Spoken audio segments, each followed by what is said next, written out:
up. I got the knife. Welcome to Corrupt America. I'm your host, Charlie Grabsky. Tonight, as the world watches as events unfold in Ferguson, Missouri, we return in part 2 to explore the crisis of a corrupt police culture in America. What I'm going to do tonight is I'm going to place the events in the St. Louis area in a larger context by bringing back the case study of Albuquerque, where the extreme of abuses such as we see in Ferguson have been ongoing for decades. The video I began this episode with tonight, I want you to keep in mind because I'm going to come back to it in the end. And what I'd like you to do is to think, what is it that you saw as that officer got out of his car, yelled, "Put down the gun," began shooting, emptied a clip, kept proceeding toward the victim laying on the ground, and loaded another clip.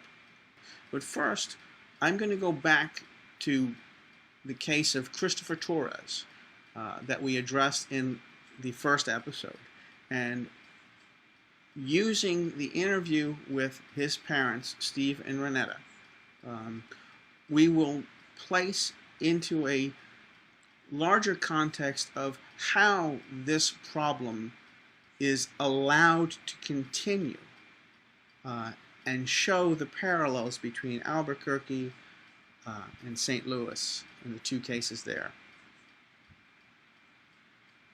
So I appreciate all of what you just said as an introduction. Let me follow up because I wanted to explain one thing. I mentioned a corrupt police department, and I want to explain that that was not a slip of the tongue. It's very important to keep stressing that word corruption because it offends public agencies and officials to no extent, and it ought to. It ought to shock them into saying when we're doing something wrong. And there's two types of corruption, and usually one breeds the other. One type of corruption is what people really take personal offense to because they think I could never do it, is where you're claiming someone is individually morally corrupt. They're doing something for wrong reasons. There are instances of people in government positions, including police, who do that. But that's not the only corruption. There's also systemic corruption.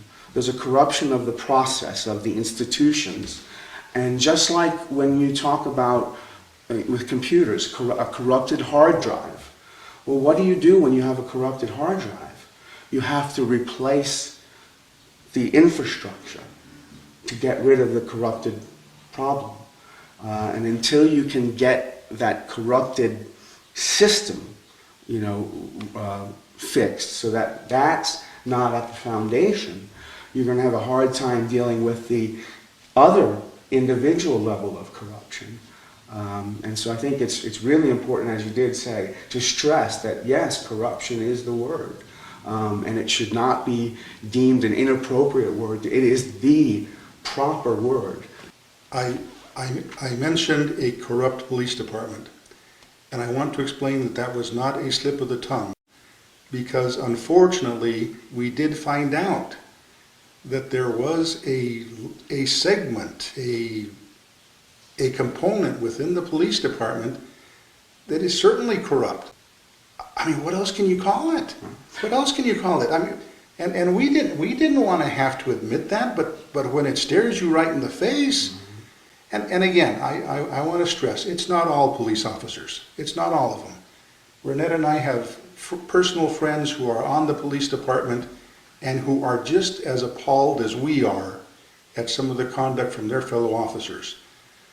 But I hate to say it, but there is a large component of the police department that is out of control, out of control. And the administration, the chief's office, the mayor's office are either unwilling or, I hate to say it, unable to take control.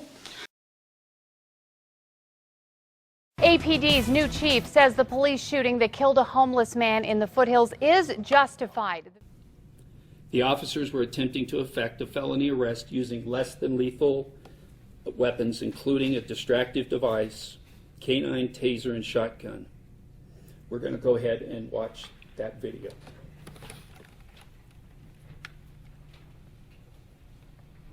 This home video shows the man before the shooting. Police say 38-year-old James M. Boyd is the man who was killed. Boyd was arguing with police for hours last Sunday in the foothills after officers tried to talk to him about illegally camping. At the press conference today, Chief Gordon Eden said Boyd pulled 2 knives on the officers to start the event. More than 3 hours after the whole thing started, police moved in. Chief Eden said officers Keith Sandy and Dominic Perez on the left fired their rifles 3 times. But he called the shooting justified today, saying officers also used non-lethal force, first throwing a flashbang, then releasing a dog, and simultaneously using a taser gun and beanbag rounds. Chief Eden said officers fired because Boyd made a direct threat at the canine officer who was unarmed. Actually, if you watch the videotape, all the less than lethal devices were in fact deployed.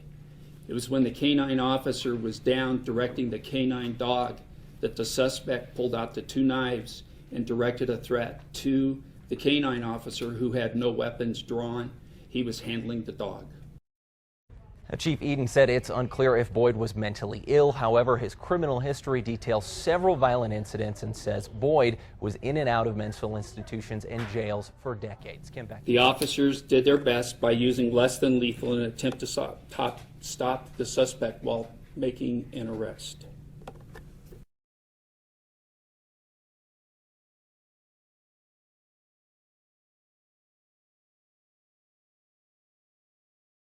You will see that he has been in and out of jail on many occasions. He is also has a criminal history that goes back almost 20 years. He's been incarcerated in Las Cruces, New Mexico, Dona Ana County Jail, as well as jail here. And as the charges state, all of his charges have been violent. Do you believe this was a justified shooting? Do I believe it was a justified shooting? Yes. If you follow case law, Garner versus Tennessee, there was a directed threat to an officer. Tennessee v. Garner is the paradigmatic law from the United States Supreme Court, mid-1980s, when it comes to the law to determine whether an officer was justified in their use of deadly force, and therefore whether that use and perhaps a resulting death. What that case said was, if that individual had a gun in their hand, that was not justification to shoot the individual. If that individual was fleeing to avoid arrest, that was not justification to shoot that individual. What Tennessee v. Garner established was that for a police officer to lawfully use deadly force, the individual must present a real and credible threat of serious harm, the kind of harm that leads to death of either the police officer or a member of the public. Even if they're armed, even if they're fleeing, if they are not actually threatening to kill, the police officer is not legally allowed to use deadly force. That's the law. But police departments don't like that law. And unfortunately, prosecutors don't respect the law, and the courts side with the public officials rather than the law and the public interest and justice. And so what we have is a growing, exponentially growing problem of use of deadly force in which the officers are being taught and trained not only to use that force when it is not justifiable under the law, but to shoot to kill, to shoot first, ask questions later, and to shoot until you empty your magazine to make sure the individual is dead on the ground. All right. Thank you, everybody. This afternoon at about 12:20, officers were dispatched to this location for a call of a disturbance. A gentleman entered a convenience store nearby, walked out carrying 2 energy drinks. When he was asked to stop, he walked out and the store owners let him walk out. A few minutes later, he came back into the storefront, took what was described as a package of muffins, of pastries. The store owner walked out with him and asked him, hey, could you please pay for those before you leave? The suspect tossed them into the street and then continued walking. They contacted police for the disturbance and officers were dispatched. The suspect, who right now is described as a 23-year-old African-American, was acting erratically, walking back and forth up and down the street. Another business owner, an alderman in the city of St. Louis, noticed the behavior and also contacted the police department. The store owner and the alderwoman said that the suspect was armed with a knife, acting erratically, pacing back and forth in the street, talking to himself. As officers arrived, the suspect turned towards the officers and started to walk towards them, clutching his waistband. He then pulled out a knife in what we described as an overhand grip and told the officer, shoot me now, kill me now. As he walked towards the officers began giving him verbal commands, drop the knife, step back, drop the knife, at which time the suspect stopped as he was approaching the driver and then turned his attention to this officer that was in the passenger seat. Both officers are out of the car. When they initially got out of the car, they did not have their weapons drawn. When the suspect displayed his knife, they drew their weapons. The officers are giving the suspect verbal commands, stop, drop the knife, stop, drop the knife. Suspect moved towards the passenger, the police officer that was in the passenger seat of the vehicle, at which time he came within 3 to 4 feet of the officer, and the officer shot. Both officers fired their weapons, striking the suspect, and the suspect is deceased. As we talked to witnesses, Y'all call the police? He bagging up. He got his gun out. Oh shit. Oh shit. Oh shit. Oh shit. They got their guns out. Oh, they just killed this man. Damn. And have you guys experienced difficulties getting documents, public record documents about these cases and about the police policies and practices? We haven't. I can't say that we have. I know that there are other people in the community who have been frustrated and who have purposely been denied access to legitimate requests for information. What do you call them? Public records. Public records requests. IPRA requests IPRAs. in That's New Mexico. That's what I was trying to remember. In most states in America, there exists a set of very important citizen empowering laws known as the Sunshine Laws.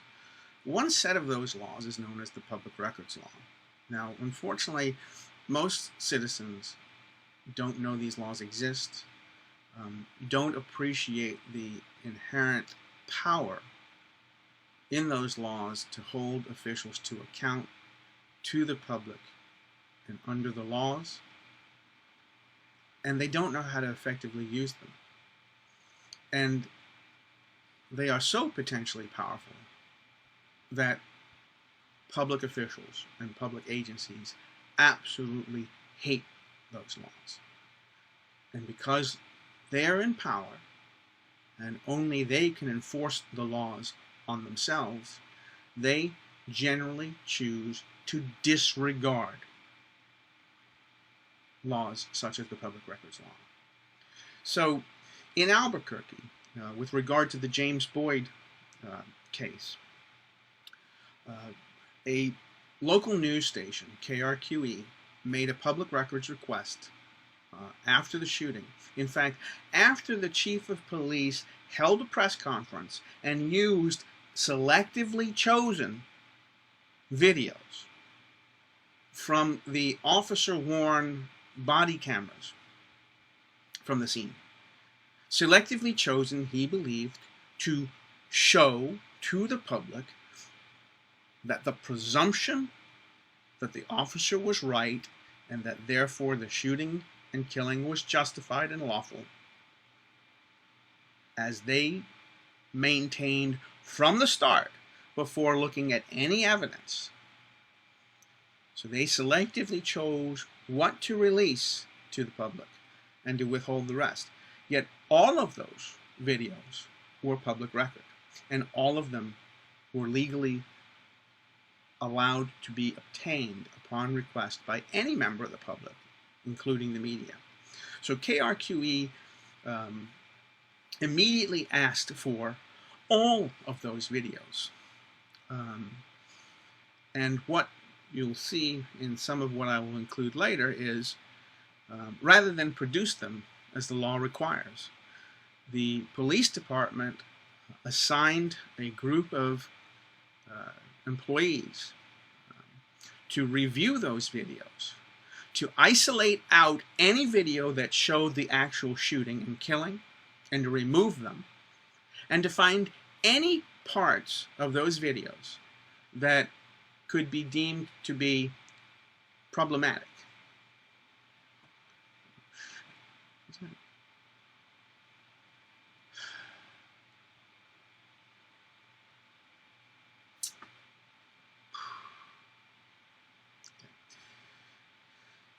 To remove any, and to carefully go frame by frame, video by video, and find anything that's problematic. Problematic to what? Well, problematic to the presumption that the officer was right and the shooting was justified. His directive to me and everybody else that was there was that we needed to look at every frame of every video to make sure there's nothing that is going to be a problem, in the future if this was released to the media or anybody else they were going to release it to. So our directive was to go through, look at every frame, and write down anything that was out of the ordinary, or denote just interactions between officers, the suspect, and just to know anything that we thought was either interesting or important or might flag.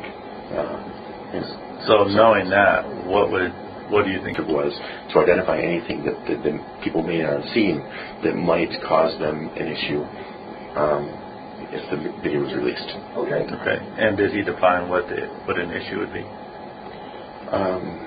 I don't recall any specific.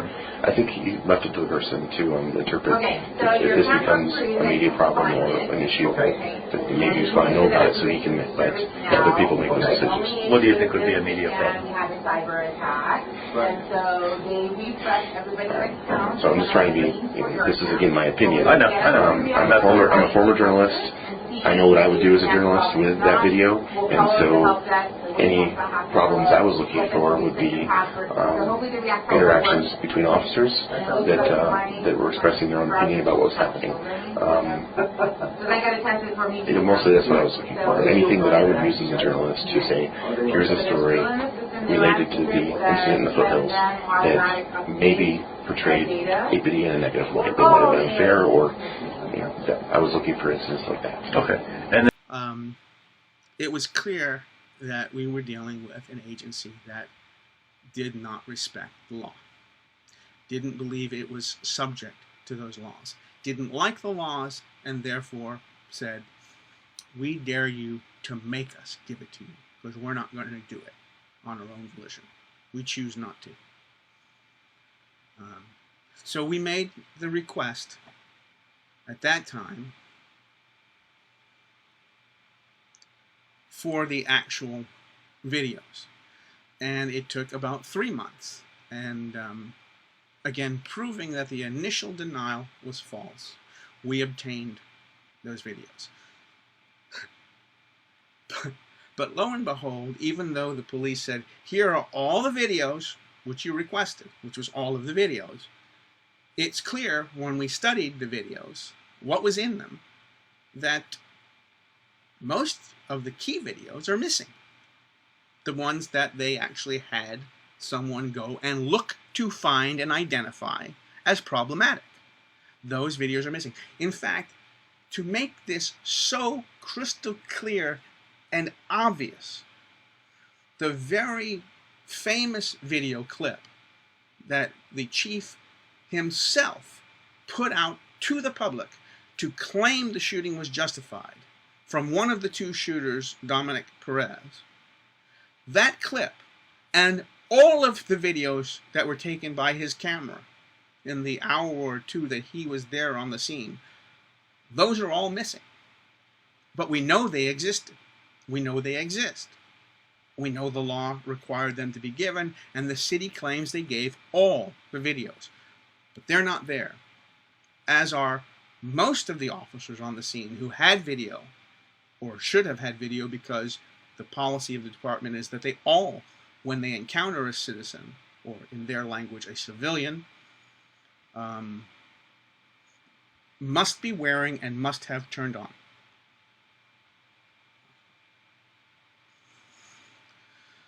So, and in that request, not only did I get videos that they initially declared were exempt, proving they weren't exempt, and not only did they give me only a partial set of the videos, but claimed to give me them all, but they gave me other records I didn't request. But when I put together the videos and this other set of records, which were the internal investigating interviews to determine whether the shooting was justified, when I put all that together, I was able to piece together a pretty good, detailed, moment-by-moment analysis of what occurred that day and what occurred afterwards, to ensure that the presumption that it was justified would be maintained.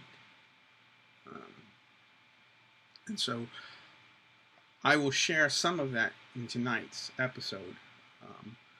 And in a future episode, we will look carefully at the Boyd case with the evidence of the videos from the officers on the scene and the interviews in the internal investigation to determine whether it was justified, just how this system in its corrupted form works to always justify the officer's action and legitimize the killing and declare it to have been lawful. You know, I think the extent of their cover-up is just what is just so egregious. You know, detonating, what are those things called, those flash bombs? Flashbang grenades. Yes. Flashbang grenades. They were detonating those in the backyard and in the front yard. Here. Yes. While they're calling out for Christopher to come out of the house. They're shooting multiple flashbang grenades around your yard and around your house. I mean, this is... And he's been at the morgue. Probably by the time they're doing this, Richard says this is about 6:37. So Christopher's been dead 5 hours and his body's been out of here for 4 hours, and they're calling out his name and telling him to come out of the house and detonating these things.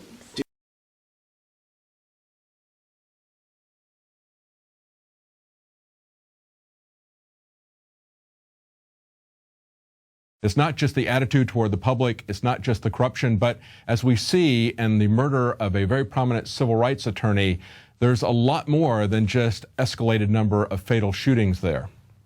One thing I want to talk to you about is the case of Mary Hahn, because this is someone that you knew personally, and we hear a lot about the number of shootings that are there. We've seen the attitude of the police change towards the public. We've seen questions of ethics and corruption with these no-bid contracts.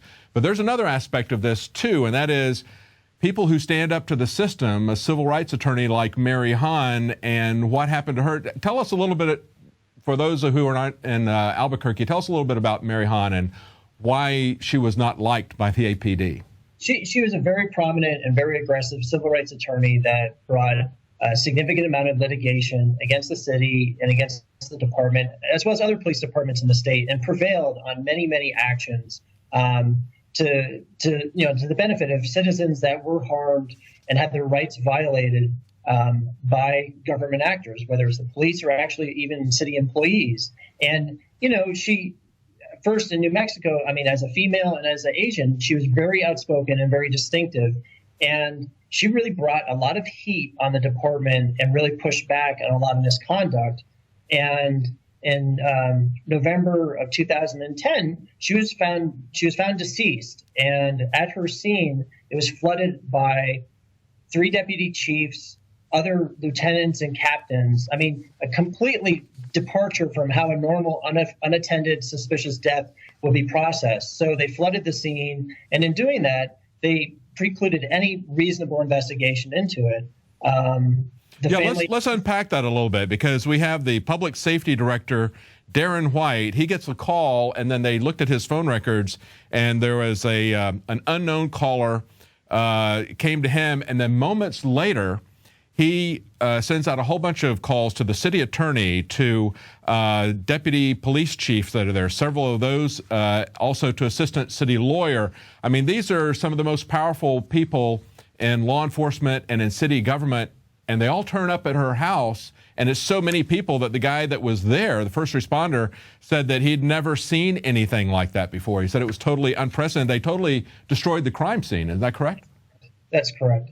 That's correct. And I mean, for anyone else, if they called the police because of, finding a coworker or a friend having passed away when they weren't expected to, because they didn't have an illness or have any problems going on, the response is from the ground up with your first responders. And then, the basic protocol is an unattended death is a suspicious death, and all suspicious deaths are processed until we've figured out what they are. Mm-hmm.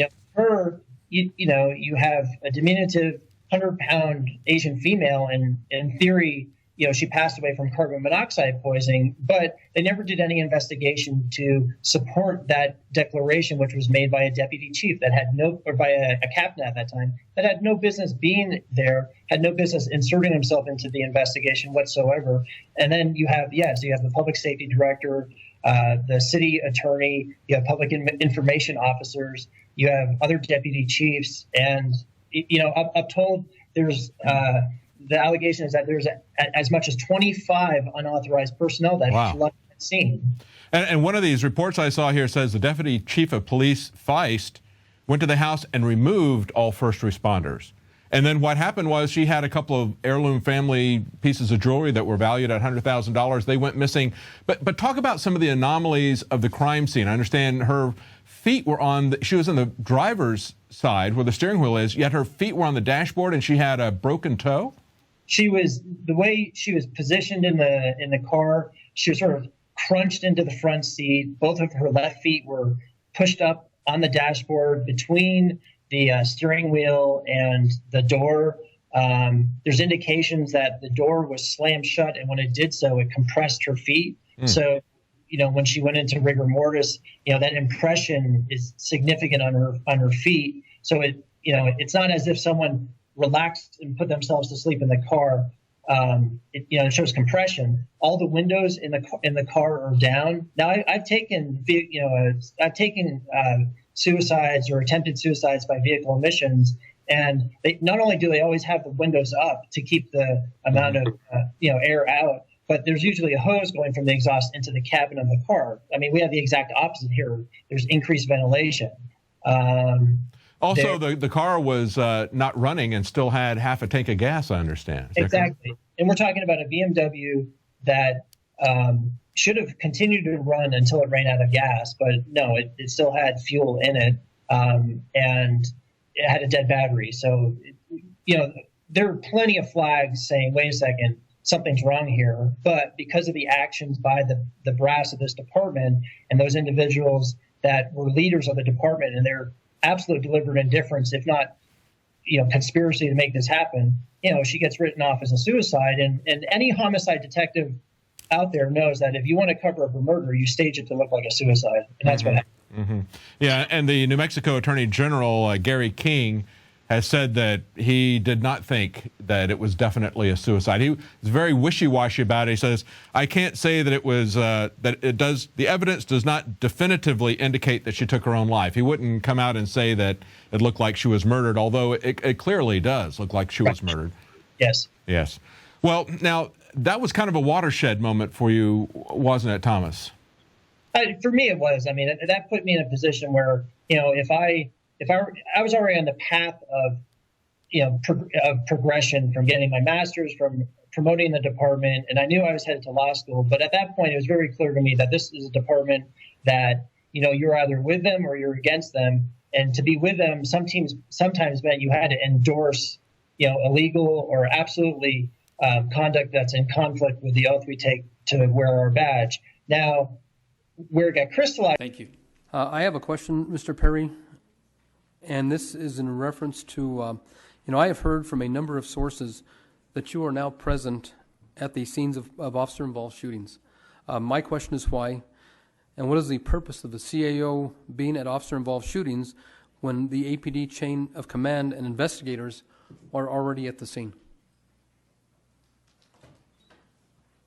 Thanks for the question, Mr. President. There's been a couple of officer-involved shootings that I have been out to. I think you've probably noticed the level of inquiry on these officer-involved shootings. So the major function is basically to deal with the dissemination of information.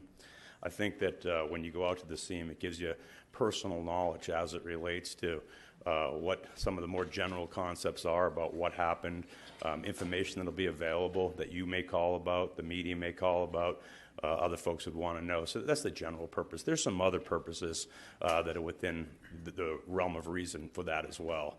I've been practicing law for 27 years and been involved in a lot of cases such as officer-involved shootings, and so I like to know what's happening out there. As you know from the organizational chart, I am the person that's responsible for the administration of the Albuquerque Police Department. And my concern is, I know you're trying to disseminate information, but shouldn't that job be up to the police chief and the investigators that are at that scene, and not the CAO of the city of Albuquerque? Well, it's done in conjunction with the Albuquerque Police Department and their PIOs and the like, but it's a very dynamic situation as it relates to officer-involved shootings and our ability to release things. We live in a media world now where people want things, as they happen. And in many of these cases, quite frankly, Mr. President, we have situations where, folks that are on the scene are showing videos of their own cell phones and things like that. I think it's important to be able to provide the media the basics of what occurs out on the scene in order that we don't have a situation where the message about what happened is being portrayed by one side. So I think it's a fairly objective thing to try to provide the basic information that's out there.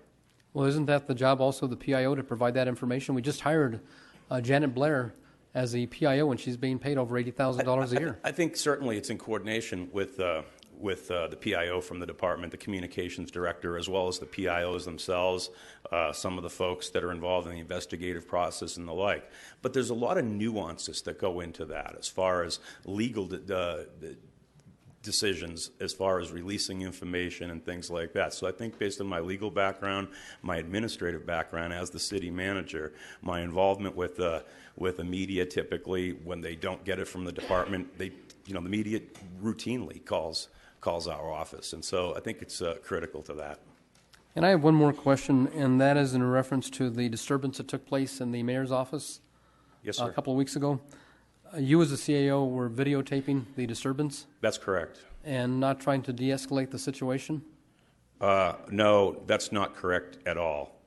There was multiple times when I told the folks that had invaded the mayor's office through the use of force, pushing a police officer aside, that they were in a controlled, secure area, it was not open to the public, and that they were being disruptive and that they were trespassing. And I imagine that will be the testimony that I provide in the court. I don't intend to provide you any additional detail to that because it is pending under litigation right now. But do we not have cameras in the mayor's office that could have videotaped and filmed this incident? There is video surveillance of certain aspects of it. Thank you, Mr. Perry. Thank you, sir. Councilor Gordillo. Thank you, Mr. President. And Mr. Perry, I don't know whether you escalated it or not, and I don't know whether you want to continue this line of discussion. You probably won't. But I do find it interesting that you would think that by threatening people and then now even making statements that I don't think are true based on the information that I've seen, that you continue to still essentially dehumanize the folks that were there as if they were invading. And, you know, words have consequences. Yes, sir. And I don't think they invaded. So I would suggest that we be careful how we use the words we use. I don't think they invaded, and I don't think they pushed officers aside. All of those things, and that'll come out in court if indeed it goes there. But I don't think that using that kind of terminology in a civil gathering, that's beneficial to anyone. And to continue that kind of discussion, I don't want to continue it, but I will if people want to. Sure. Mr. President and Councilor Garduno, I appreciate your semantical precision. Thank you. I think that I generically referred to folks forcing their way in, and that's exactly what happened. I was there. I don't think anyone downstairs was. So I'll stand by those words. I'm not going to be wildly fantastical about what occurred. I think they're fairly accurate general descriptions. Thank you. Well, Mr. President. Go and proceed with Councilor Winter. I want to correct one thing. I just heard it, and if we had a court reporter, we could have them read it back. But you did use the term invaded, and I take exception to that. Thank you, Mr. President.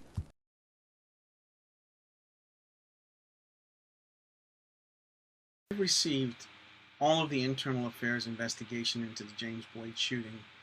The objective, allegedly, is to determine whether the shooting by the officer was justified. It is not to find out whether James Boyd was a bad person. It's whether on that day and at that time the officer had justifiable reason to shoot and kill. And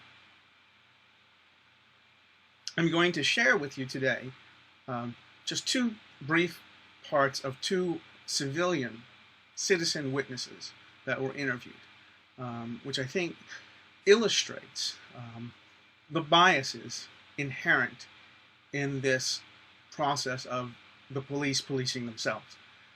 And the reason for all those officers is, for one, the way the terrain is up there is to establish what we call perimeter. And we don't want this person who is a danger to get out of the perimeter and hurt someone. So that is why you saw all those, like you said, coming over. I'm fine with that, how they surrounded him, but I just think it escalated and it didn't have to. Yeah, and so what we do is, I'm impartial. I mean, I don't take sides. Was he supposedly camping up there? Well, that's why I want to have Detective Stone come here, because I don't know what, maybe he can tell you, fill in those blanks for you. Well, I don't want a policeman coming here.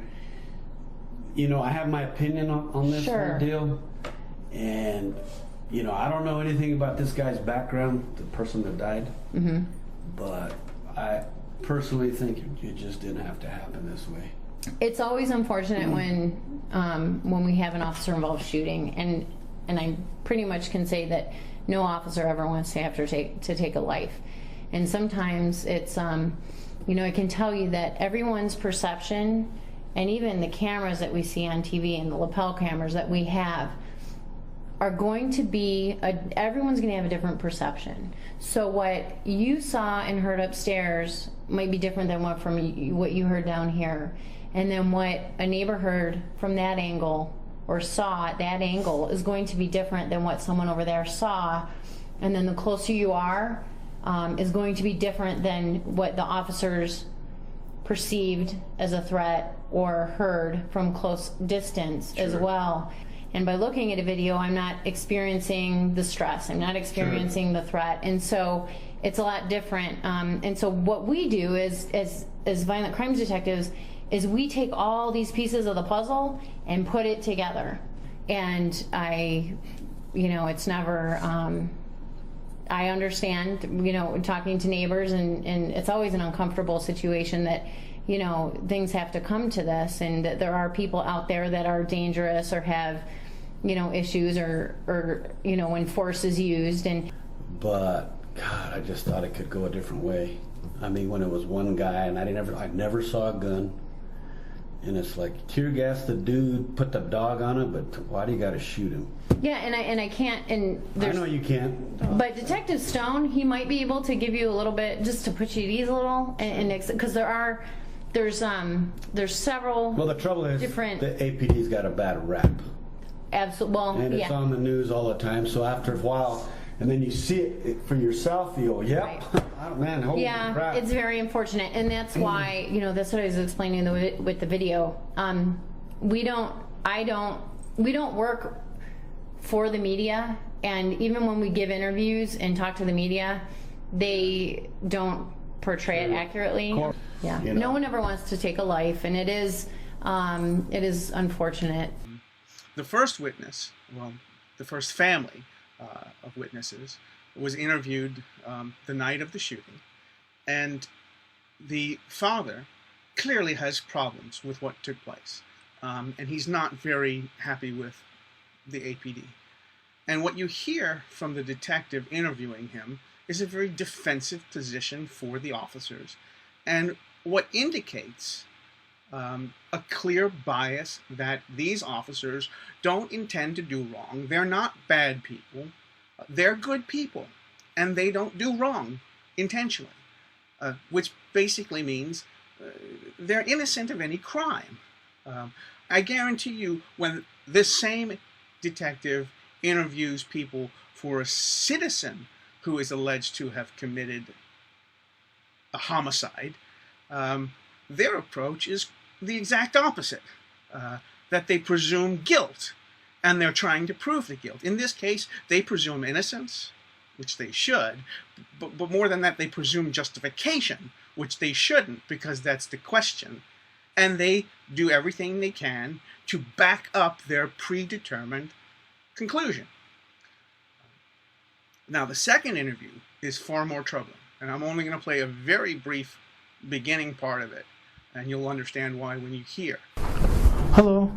Hi, I'm Detective Stone with APD. Are you Maria Cervantes? Yeah. Are you the wife or ex-wife of James Boyd? Yeah. Okay. Can I come in and speak with you about him? What happened? Well, on Sunday, he was involved in an altercation with police officers up in the Foothills Area Command, where he was armed. Oh, really? And there was a confrontation between the both of them, and he was shot and he was killed. My husband! My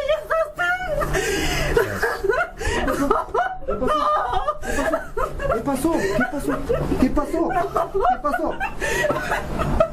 Espérate, ¿qué pasó? Where's my kids? Where's my kids? This is an interview with a person that they believe to have been married to the victim, James Boyd. And it doesn't give one much faith in the competency of these detectives and this department to conduct real criminal interviews if they can't even find out who the person was actually married to. They went to someone completely unrelated, and then, in a callous disregard for any humanity or any sensitivity toward this woman's emotions, they basically say, yeah, your husband was shot and killed by the police yesterday, but he was armed and he was in a confrontation with them. And she goes ballistic. For good reason. Then, pues no sé si este hombre tiene 2 días de nacimientos o qué pasó, no sabe. Here's the problem. We found, was there an incident in 2010 where there was a police report about certain kind of living conditions at his house? Yeah. Okay. That police report, I believe, has another James Boyd's information on there, which is why I believed you were his wife. I talked to him yesterday, and that... Okay. Okay. Well, I'm sorry to freak you out like that. I'm sorry. I should have got more information before. Yeah. Alrighty. I'm so happy that wasn't the same person. Yeah, because on that police report, it's somehow is it her information that is on? I don't know. So on that police report is they put this guy's date of birth instead of or something, and that's why we tracked it back to you. They put the same name, Jim Boyd, but the date of birth is different. So the report that you have, like whatever happened a couple years ago, has our guy's date of birth. Oh, okay. Not the one that you just gave me. So that's why we thought this James Boyd was your husband. Boyd lived here or used to live here. The detectives finally realized that, oops, we got the wrong person. But the real question is, what are you doing there in the first place? His marriage to this woman 10 years before can have absolutely no bearing whatsoever on whether the officer who shot and killed him was justified in shooting and killing him. What they were doing by going to what they believed was his wife's house was to dig up dirt and to portray him in a bad light, to claim that he was a bad guy, the officer is the good guy, he deserved to die, the officer was justified in shooting. That's the only conclusion you can have from this, other than they're incompetent and insensitive to a degree almost unimaginable. But then look to what they then say. They then say, oh, we made a mistake, but really it's not our mistake. This 4-year-old police report for something to do with you and your husband, who doesn't know this James Boyd, and nobody knew that James Boyd at the time, but in the police report for your husband, whose name is the same, it doesn't have your husband's date of birth, but this completely unrelated James Boyd. Now that's just implausible. It makes no sense. It doesn't add up. The only way there could be a mistake would be for the mistake to be a random mistake. Somebody put the wrong date, the wrong month, the wrong day, the wrong year. But for them to put the exact same day, the exact same month, the exact same year as another person who just happens to be named James Boyd? Seriously. Do you believe that?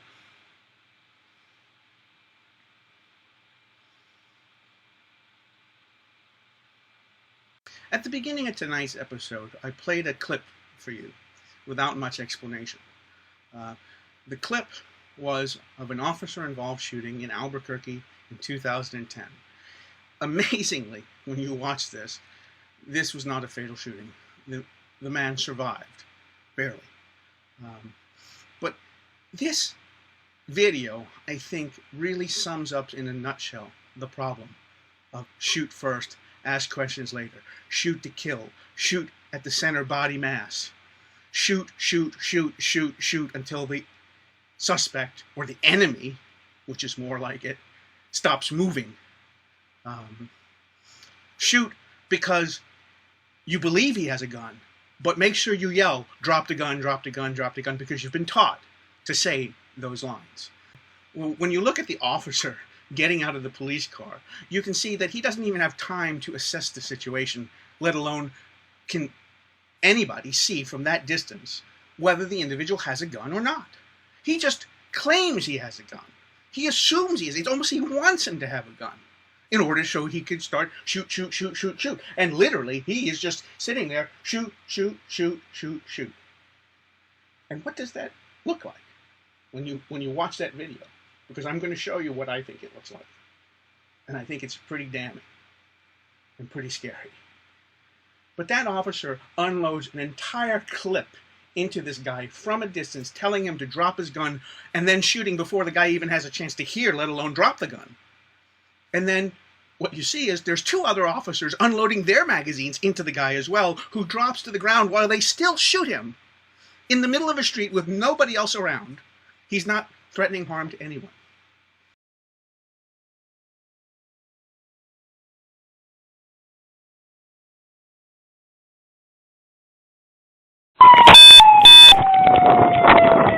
Drop the gun!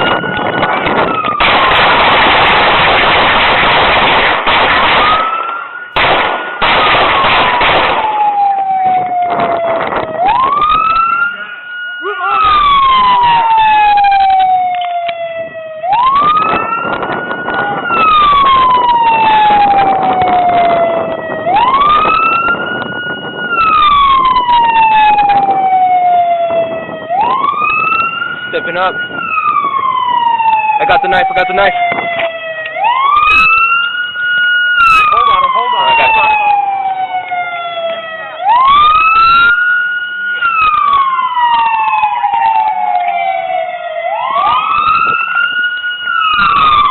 Spring 422, star 4365. You guys all right? Yeah, we're good. It's all good. Give me his arm. Give me his arm. Now, I'm going to tell you a little bit more about this incident before I reveal the next clip. This is a man whose wife called 911 for domestic disturbance. The offense that this man committed was angry that he could not see his child. He slammed his backpack into his ex-wife's trunk of her car. 911 was called, the police came out, and you see what they did.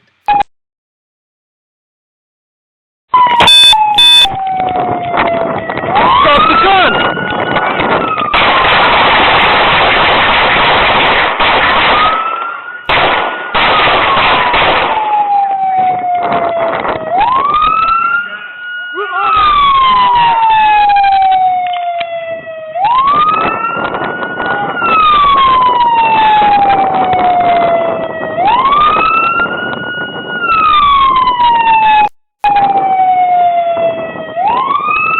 Stepping up. I got the knife. I got the knife. Hold on. I got it.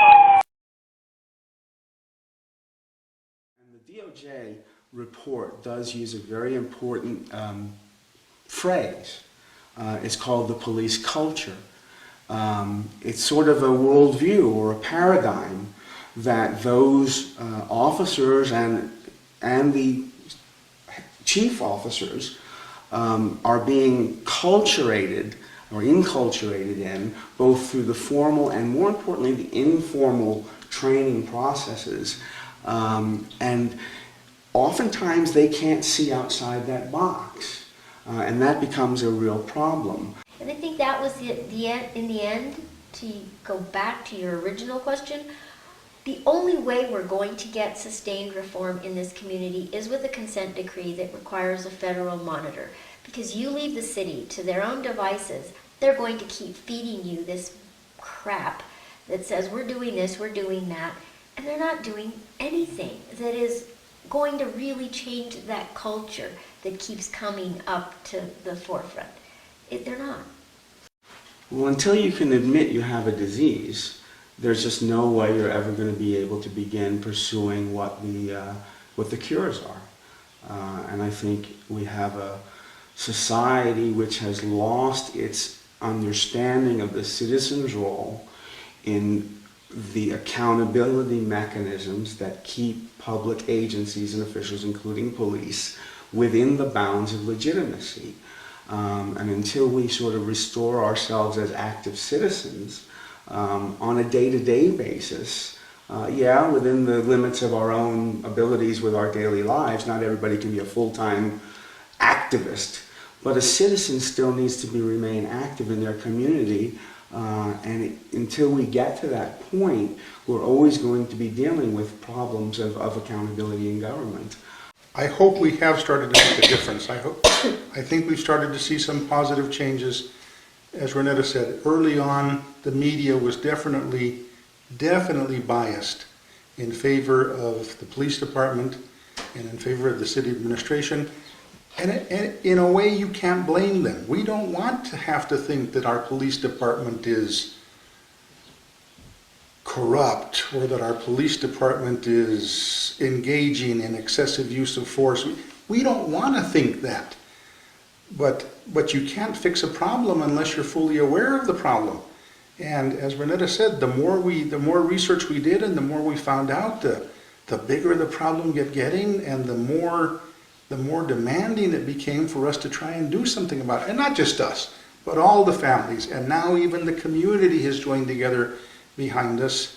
Not everybody. There's still a lot of people out there who are, think the police department can do no harm, and that if if you were involved in a situation like this, well, somehow you must have provoked the officers into doing something they didn't want to do. But I think we're starting to make a difference. We are starting to see now a little bit more neutral coverage from the media, certainly from the television media. We're starting to see a little bit more favorable treatment from the print media and the radio, although they're still definitely, we're having to lead them kicking and screaming to try to acknowledge there's a problem. But I think we're starting to make a difference. I think we're starting to make a difference.